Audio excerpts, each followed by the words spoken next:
So from my heart, this program is coming to you that this is something that is very near and dear to me because I know how much more fulfilling life can be when we treat ourselves with compassion, when we learn how to set healthy boundaries, and when we learn how to take care of ourselves, when we make care of us a priority, so much can shift. Welcome to the Woman Worriers podcast. You worry, I worry, we all do. If you're paying attention to the world today, there's a lot for women to feel worried and anxious about. As we explore the worries with curiosity and compassion, we learn to live more authentically and unleash the warrior within, someone who is strong, capable, and resilient, come what may. It's time to stop battling against yourself and start using your powers to meet everyday challenges with energy, purpose, and bravery. Now here's your host, Elizabeth Cush. Today's episode is brought to you by 3 Invitations to Come Home to You. If you'd like to learn how to feel more at home in yourself, you can sign up for your free invitations at elizabethcushcoaching.com. Hi, and welcome back to the Woman Worriers podcast. I'm your host, Elizabeth Cush, and I'm a licensed clinical professional counselor as well as a life coach for midlife women. But what I haven't told you is that I also struggle not only with anxiety and worry, I struggle with imposter syndrome often. And I know this is something that we as humans struggle with, and that oftentimes it's showing up when we really are pushing past comfort zones, boundaries, stepping into something new. And I'm going to share a little bit about that in a minute, my journey with imposter syndrome and how it's impacting my new business, the coaching business. But before we get into that, I just wanted to say thank you to some of the people who helped make this podcast what it is. First and foremost, my sister-in-law, Kathy Cush, who listens to every episode and creates the amazing show notes and quotes and resources lists for the podcast. I think I probably wouldn't be show notes if it was left up to me, because it just feels like an overwhelming task that just makes it that much harder. And she is so great at it. So I want to say thank you to her. I also want to say thank you to Laura Disler, who makes the podcast sound so amazing. I don't know if you've noticed that we've shifted to providing a little clip of the episode, the conversation first, and then leads into our intro, our ads, if there are any, and then closing out with music and the outro. And Laura does an amazing job. And I want to say thank you to her. And thank you to my son, Andy, and his partner, Gabby, for creating a beautiful introduction. The music, the audio, all of it, the beginning and end, are thanks to them.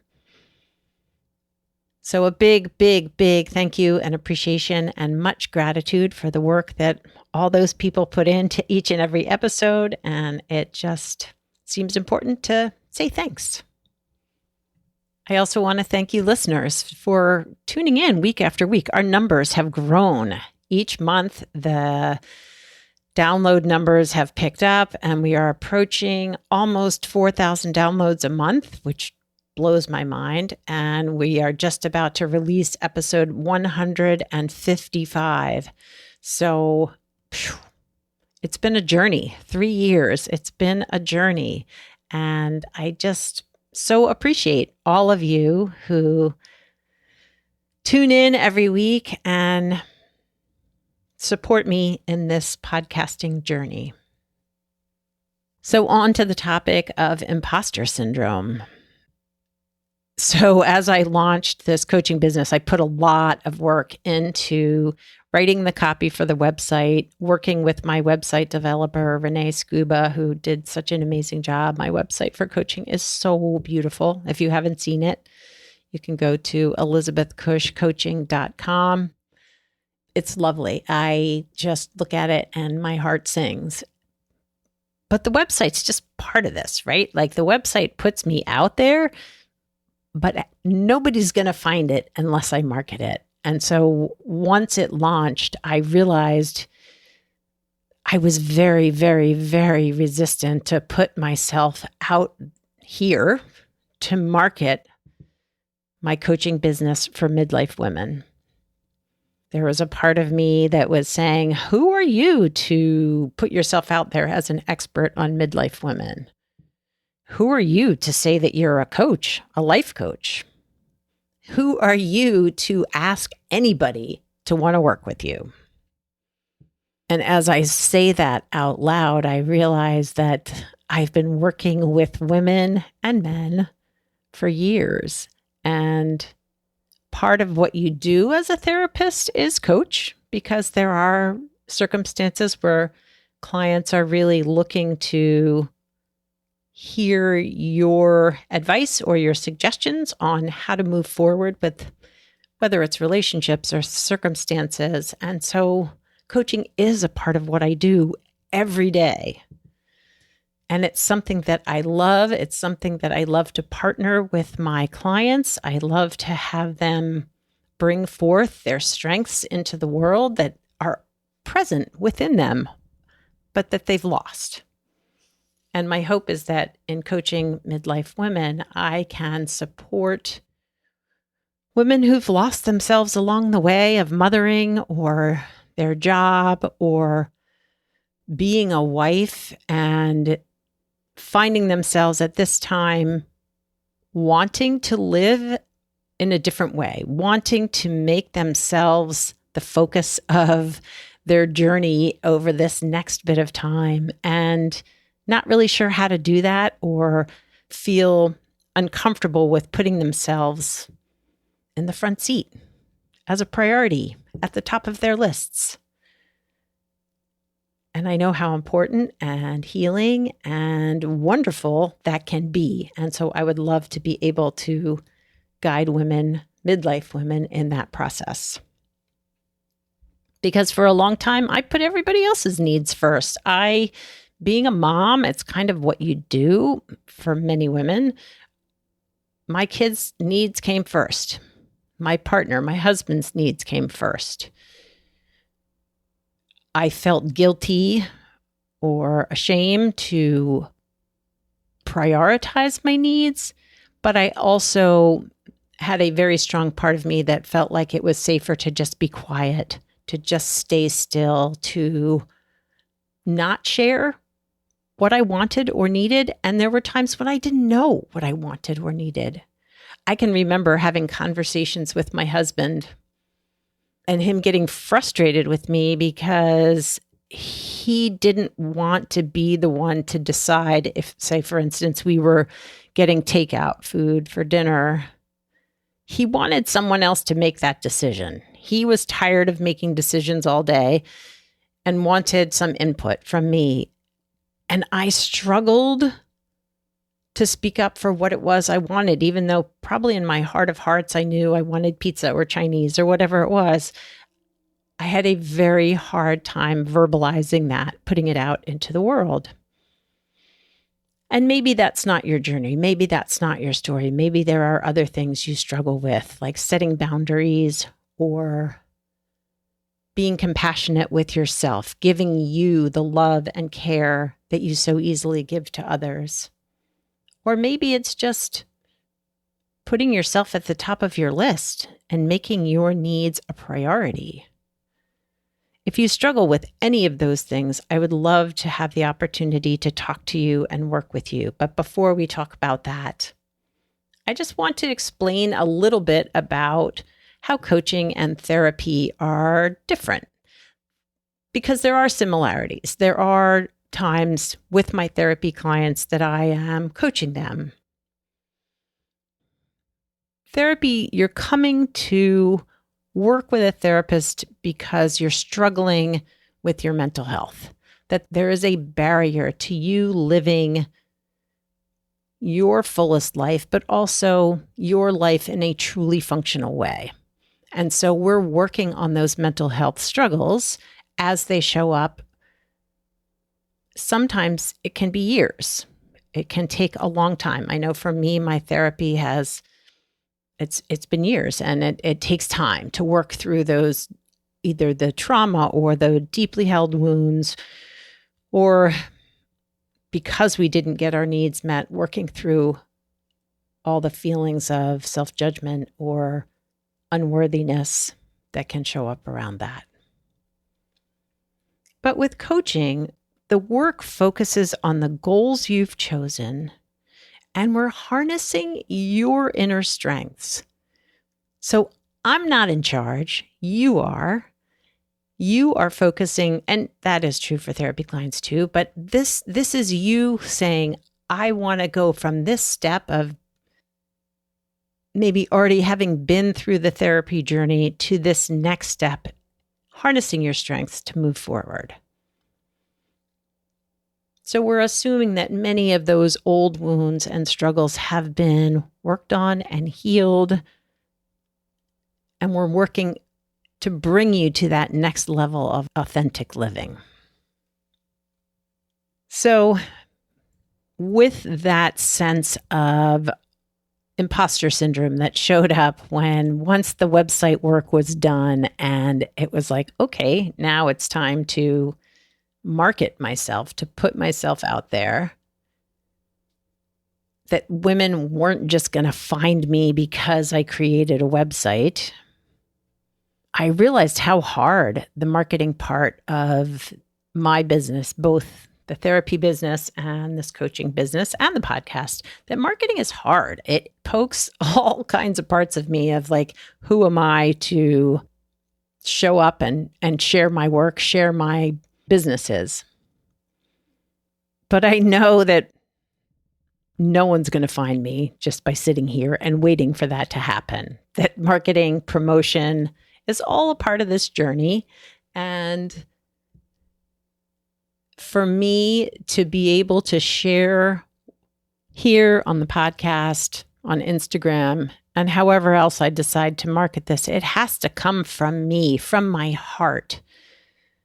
That being salesy or really loud or pushy feels incredibly uncomfortable, and yet the promotion needs to happen. So from my heart, this program is coming to you, that this is something that is very near and dear to me, because I know how much more fulfilling life can be when we treat ourselves with compassion, when we learn how to set healthy boundaries, and when we learn how to take care of ourselves, when we make care of us a priority, so much can shift.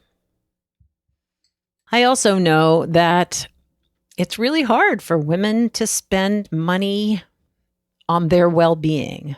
Sure, we'll spend money on a manicure, getting our hair colored, or Botox, but to do the inner work, to work on self, to work on us, it's really, really hard to feel like that even should be a priority, that it should be something we spend money on, that this is something we can invest in. I know that's a struggle, but I also know how much can come out of investing in you. And the work that we would do together is an investment. It's an investment in you and your life going forward. The programs are 6 months long. The work with me might be intense because stuff is going to show up around the stickiness, the hard parts, the places that we have a hard time moving from, because old patterns die hard. But it's such valuable work. So some of the areas that our work will focus on are self-compassion, because we are so willing to be hard on ourselves, unforgiving when we make mistakes, And that harsh inner critical part can show up in a way that makes us feel bad about us. And so when we learn to treat ourselves like we do others, when we learn to give ourselves the grace that we're so willing to offer others for mistakes, it can be life-changing. Because embodying self-compassion can change your relationship with the most important person in your life, and that's you. Another area of focus for the coaching business is that we would work toward you putting you on the top of your to-do list. That taking care of you can be one of the most important things that you do for yourself and for the other people in your life. We work so hard to take care of everyone else's needs that often our needs just fall off the list altogether. But when we're not taking care of ourselves, we're not being our best selves. We're not offering that best part of us to the world and to our relationships. Because by the end of the day, we're so exhausted, we don't even have the mental or physical energy to figure out what it is we need or want to take care of ourselves. This isn't about spa days or manicures or pedicures, although, those are pretty amazing things to do for yourself. This work is hard. It goes deeper. It's simpler, it's transformative, but it's not always easy. And lastly, boundaries.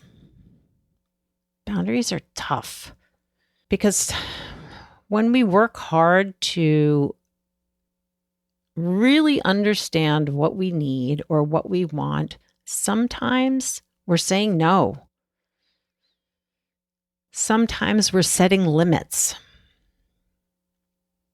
And if we've been the kind of person who often said yes or went along, which was kind of my go-to, is just to quietly go along without objecting or expressing different opinions, when we begin to do that, it can disrupt some of the relationships in our lives because people aren't used to it. But it can also create a foundation where we are honoring what's best for us. And that doesn't mean we're being selfish. It doesn't mean we're not caring about other people's needs. It just means we're very aware of how much energy we have, where that energy goes, and how we can honor taking care of us in a way that is healthy and good for us. Because when we're constantly catering to other people's needs or putting aside what we're doing because someone else has asked us to step in, we end up feeling resentful, hurt, underappreciated, or worried that we're being taken advantage of. Our generosity. And as you begin setting healthy boundaries, you'll feel more empowered in your relationships. You'll have a clearer sense of who you are and what you need. And you'll feel more at home in yourself. And that's what all of this work is all about. It's about coming home to you, about coming home to the parts of you that maybe have been left behind, those parts that know what you need, that want more solid boundaries around taking care of yourself, that want you to recognize that your needs matter. And when we come home to us, come home to ourselves, we live more authentically, we feel more at ease in our lives, and our relationships blossom and grow in ways that maybe we weren't even aware they could. So if some of this sounds good to you, if this is work you would like to embark upon, if you know someone who this might resonate with, I'll ask you to share it because I want all women to feel at ease, to feel at home, to feel authentic in their own lives. Because this is a gift that we all deserve. So although the imposter syndrome is still there and it will continue to show up as I market this, as I promote this new business, I know in my heart that this is work that I am drawn to do, that I'm qualified to do, and that I'm excited to share and walk with you on a journey back home to yourself. Is there someone in your life that might benefit from this work?